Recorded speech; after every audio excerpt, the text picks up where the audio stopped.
Hello from Starbotton. I'm in Starbotton in Upper Wharfedale, and this is the location of one of my one-place studies.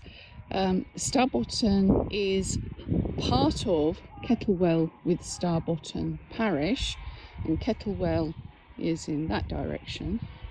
And although I'm not absolutely certain yet, I think it was part of the manor of Buckden and Starbotton. I haven't yet fully researched that, but I think that it came under Buckden Manor, and that is in that direction, 2 miles in either case. So 2 miles to Buckden that way, 2 miles to Kettlewell that way. So we're in Upper Wharfedale, and we're looking down at the wharf right now. So the wharf is straight ahead. It's the river that runs all the way down the dale. So where you see the line of trees in the centre of shot here, all the way along there, that's where the wharf is. It's very small at this stage. I have been down there a couple of times. It's very pretty. And in general, Starbotton is just such a lovely place. I've been here about 5 days, and we've only got one full day left. And we've not had a very good week as far as the weather is concerned. But I think that's just something that you have to accept when you're in Upper Wharfedale in North Yorkshire. You don't always get the weather that you should have for the time of year. I should say I'm recording this on the 3rd of July, so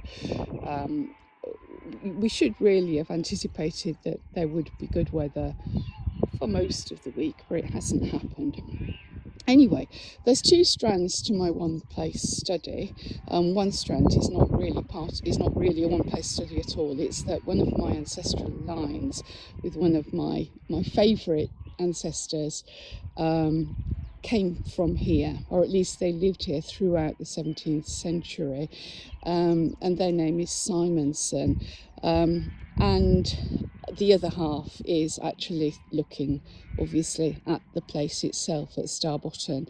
There's currently about 60 houses in the village, but looking at older maps I could see that there were far fewer than that, maybe 20 or 30, and I thought, well, you know, how difficult can it be? It's got to be possible to do a one-place study then and base it on the period round about the 17th century, before and after that.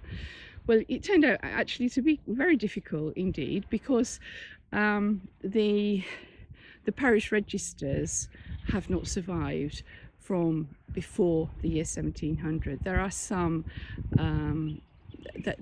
there are some bishops' transcripts, but the parish registers themselves are not available. So this is turning into an exercise in what 17th century and even 16th century documents you can use as alternatives to parish registers, and you know, in many other cases where parish registers do actually exist, you'd be using them as supplements, but I'm going to have to use them instead of.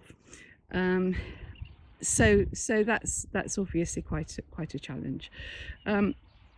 Anyway, I'm finding really interesting alternatives, and although one difficulty is that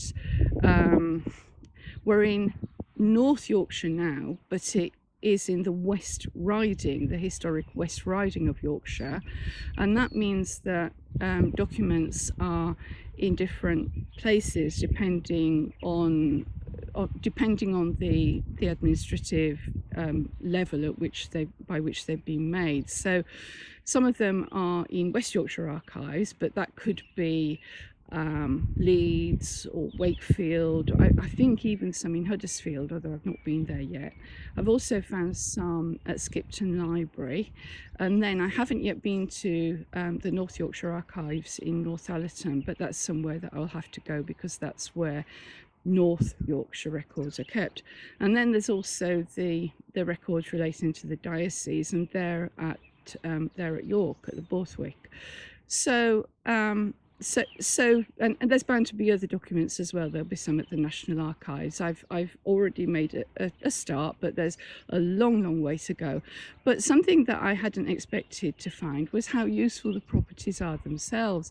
I will say that before I came here, I'd spent so long poring over maps that when I arrived, I actually knew the village by heart. I could just walk around it, and I knew roughly where the older houses are, the 17th century ones, and there's a lot of them. And that was one of the appeals, that it felt like the village was almost a time capsule from the 17th century, because a lot of the older houses were built at that time during the 17th century.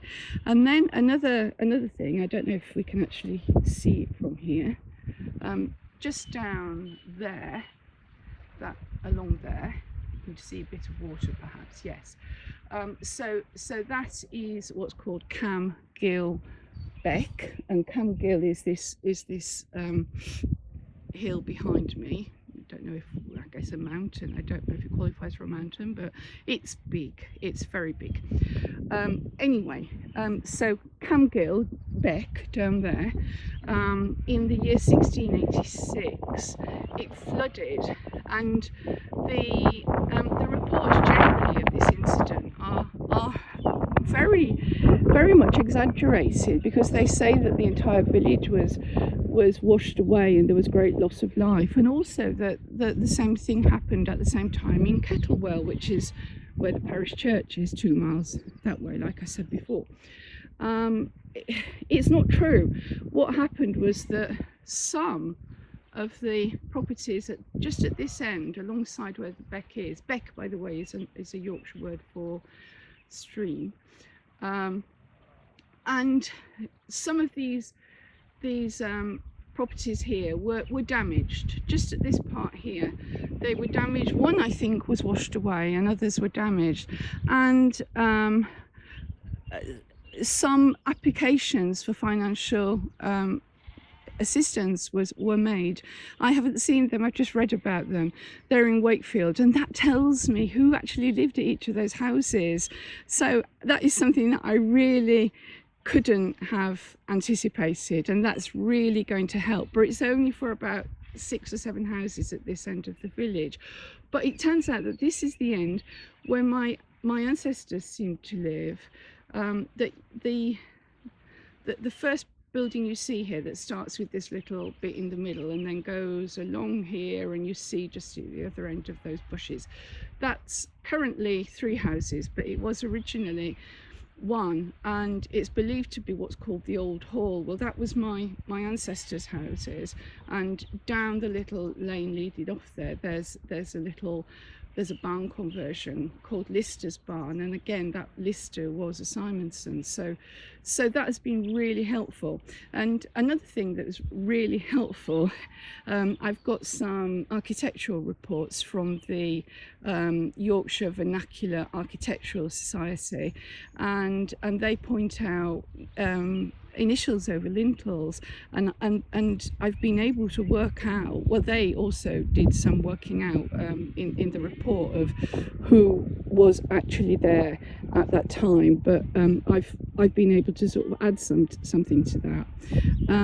So that's been really useful. It's just, incredible how many alternatives there are. But this is not going to be a quick project. I don't think I'll ever be able to say, right, that's it, my Starbotton one place study is finished. I think it will be something that hopefully I will be able to further what's known about this place, and what's understood about connections that people here had with other parts of Wharfedale and the Yorkshire Dales, because I've seen so many connections just from my family, the marriages they had, the places that they were living, and I think that that's really important. It's important information about how people lived in a very small community like this in the 17th century.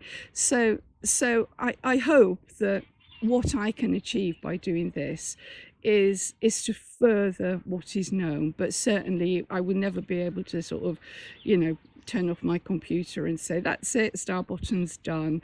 So hopefully, you know, at some point I will just be able to hand over everything I've collected, and maybe somebody, some institution, somehow will be able to make use of it. Anyway, so this is me, this is Starbotton, and that's it. So I hope you've enjoyed. Also enjoyed just sort of thinking about, you know, how actually being there in the place can help with our understanding of the places that our ancestors lived in, because this has really been an eye-opener for me, and it's been wonderful being here. It really has. Okay, well, I hope you've enjoyed that, and bye.